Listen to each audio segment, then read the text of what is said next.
တူ ဟောလည်းမသိပါဘူးလာပြီးတော့အိမ်မှာတောက်တော့လဲတောက်လို့တငယ်ချင်းတွေနဲ့လည်းတောက်ရင်တောက်ပြန်ဆိုင်သွားတောက်တော့လည်းမကြိုက်ငါဘလို့တောက်အောင် ဟုတ်လေ တော့စိတ်ပြက်ရှာပါ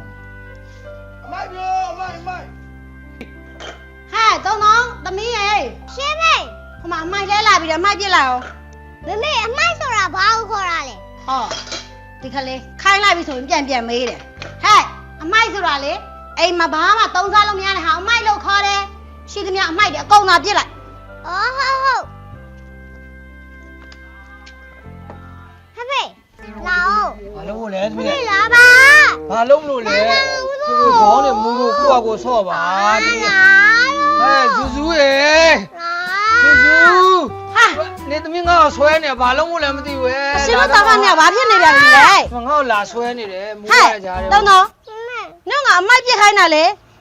အေးလေမမေ အခုဘာလုပ်နေတော့ မေမေရတော့သုံးစားလို့မရတာအမိုက်ဆိုဂျိမ်းမသုံးစားလို့မရတာဖဖေပဲရှိရလေအဲ့ဒါကြောင့်မို့တမီးကဖဖေကိုသွားပြေးမလို့ ဟဲ့